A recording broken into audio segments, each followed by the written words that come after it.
El 80% de los pastores protestantes no estudia.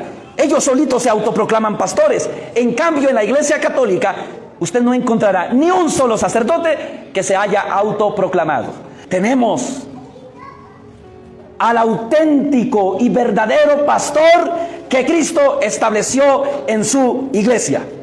¿Ustedes recuerdan quién es el pastor que Cristo estableció en su iglesia?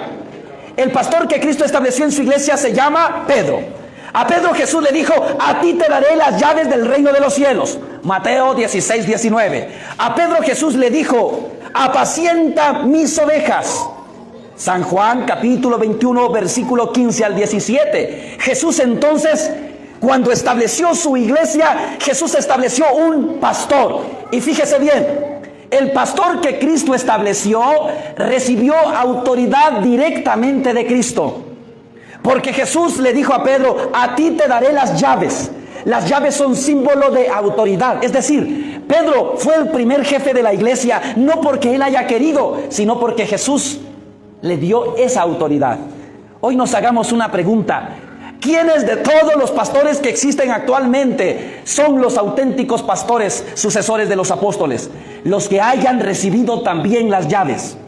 Y por eso, no cualquiera que se diga pastor de verdad es pastor, porque hoy abundan las personas que se autoproclaman pastores. Y por eso hay un abismo entre ser pastor protestante y ser sacerdote católico. Imagínense, ¿qué pensarían ustedes si yo vengo en 8 días y le digo: hermanos, perdonen, pero ahora yo soy el pastor Dimas Velázquez? ¿Ustedes tendrían algún problema en reconocer que soy pastor? Prácticamente no, porque allá afuera cualquiera se proclama pastor. De repente hay un borrachito que es bien bueno para la botella, se encuentra con la Biblia, deja de beber y luego se da cuenta que es medio bueno hablando, funda su grupito y ahora él se proclama pastor. En un proceso de 6 meses, si no es que menos, en 2 meses que dejó el alcohol, ahora ya es pastor. ¿Y con qué autoridad? Con ninguna autoridad. Él se autoproclamó pastor. Y por eso, allá afuera es más fácil. Yo siempre veo a los protestantes que van de un lado para otro, por aquí, por allá, sin andar pidiendo a veces permiso, porque cada uno es su propio jefe. En cambio, en la Iglesia Católica tenemos una jerarquía a la que tenemos que someternos, y a veces tenemos que andar pidiendo permiso para ir a un sitio, para entrar a un sitio. Y uno dice, pues de razón que muchos se hacen protestantes, porque esos protestantes van donde se les da la gana. Y por eso cualquiera se autoproclama pastor. Pero yo no puedo venir en 2 meses y decir: hermanos, ahora yo soy el padre Dimas. ¿Y cómo eres el padre Dimas? No, porque yo quiero ser el padre. Los sacerdotes no se autoproclaman como hacen los pastores protestantes. El 80% de los pastores protestantes no estudia. Ellos solitos se autoproclaman pastores. En cambio, en la Iglesia Católica, usted no encontrará ni un solo sacerdote que se haya autoproclamado. Todos son constituidos sacerdotes a través de un sacramento que llamamos orden sacerdotal. Y para que una persona sea constituido sacerdote, se requiere de que haya la presencia de un obispo que le confiera el sacramento del orden sacerdotal.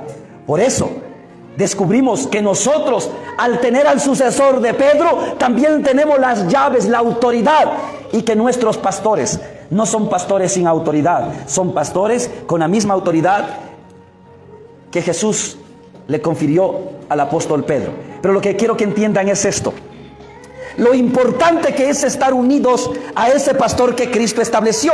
Ya vimos que ese pastor que Cristo estableció es Pedro. Ahora vea la importancia de Pedro. Porque aunque no lo crea, actualmente hay católicos que creen que pueden hacer lo que quieren y que pueden ser auténticos católicos sin estar en comunión con el Papa.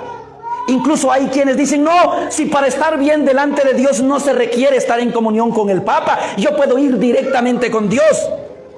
Porque eso es lo que me dicen a veces los evangélicos. Ellos me dicen: sí, pero yo no necesito a Pedro para ir a Cristo. Pero así quisieras, pero no es así. Escuchen lo que Jesús dijo. Si usted entiende este texto, usted se va a dar cuenta lo importante que es estar en comunión con el sucesor de Pedro. Lucas capítulo 22, versículo 31. Lucas 22, 31. Atención. Escuche bien lo que dice. Lucas 22, 31. Antes de leer, les voy a hacer una pregunta para que escuchen. Aquí en este texto vamos a ver que el demonio quiere tentar a unas personas. Ahora, lo que usted va a escuchar le va a servir para que usted me responda una pregunta. ¿A quiénes y a cuántos quiere tentar el demonio? ¿A quiénes y a cuántos? Dice así: Simón, Simón, mira que Satanás ha pedido permiso para sacudirlos a ustedes como trigo que se limpia. Pregunto, ¿a cuántos quiere tentar el demonio? ¿A cuántos quiere sacudir el demonio? ¿Alguien escuchó? A muchos, ¿verdad? Dijo, Satanás ha pedido permiso para sacudirlos a ustedes. Es decir, el demonio quiere sacudir la fe de los discípulos de Cristo. El demonio quiere sacudir nuestra fe. Por eso San Pedro dirá después que el demonio anda como un león rugiente buscando a quién devorar. O sea que el demonio quiere sacudir la fe de todos los discípulos de Jesús. Ahora fíjese qué hizo Jesús para que el demonio no sacuda la fe de sus discípulos. Versículo 32. Pero yo he rogado a Dios por ti para que tu fe no venga abajo. Hago una pregunta. ¿Por quién oró Jesús? No, Jesús no oró por nosotros. Piense bien esto. El demonio quiere sacudir a todos, pero Jesús no oró por todos. Jesús oró solo por Pedro, porque le dijo, pero yo he rogado a Dios por ti. No dijo, yo he rogado a Dios por ustedes. Si yo hubiera sido uno de los discípulos que estaba ahí, yo voy y le reclamo a Jesús y le digo, espérate, acabas de decir que el demonio nos quiere agarrar como trigo. ¿Cómo se te ocurre orar solo por Pedro? ¿Andas bien de la cabeza o qué te pasa? Porque se entiende o no. Estamos escuchando que el demonio quiere sacudir la fe de todos y Jesús solo oró por Pedro. ¿Y a nosotros qué? ¿Que nos coma el diablo o qué? La respuesta está más adelante. Seguimos en el versículo 32.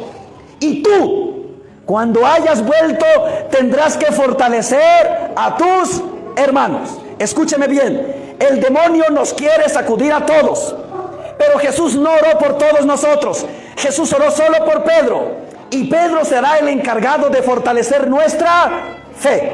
Entonces, para que el demonio no nos sacuda como trigo, necesitamos ser fortalecidos por Pedro. Por lo tanto, el que no tiene a Pedro no tiene la certeza de que su fe sea auténtica. Entonces uno descubre, entonces no puedo ir así directo con Cristo como a mí me gustaría. Pues no, porque Jesús le dio autoridad a Pedro. Y por eso cuando hay católicos que se ponen en contra del Papa, cuando hay católicos que dicen que pasarse por encima de la autoridad del Papa no pasa nada, es porque no han leído esta parte de la Biblia. La única forma de mantenerse firmes en la fe es estar bajo el gobierno de aquel que Jesús le dio las llaves y la autoridad para pastorear y gobernar la iglesia. Y por eso, esta es una riqueza. En la iglesia nosotros tenemos al sucesor de Pedro. ¿Y quién es el sucesor de Pedro? El Papa Francisco. Hoy el Papa Francisco es aquel que le toca fortalecer nuestra fe, para que nuestra fe no venga abajo.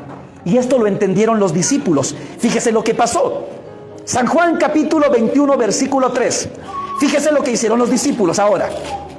San Juan capítulo 21 versículo 3 dice así: Simón Pedro les dijo, voy a pescar.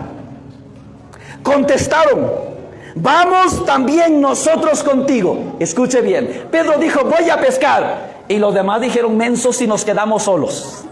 Si Pedro se va a pescar, nosotros también vamos con él. Porque solo estando con Pedro, estamos seguros de que el demonio no nos sacudirá como trigo.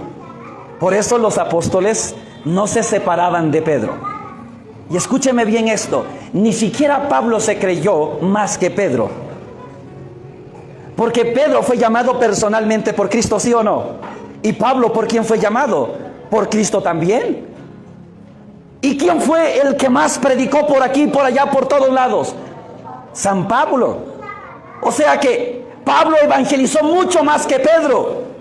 Pero eso no hacía que Pablo se creyera más que Pedro.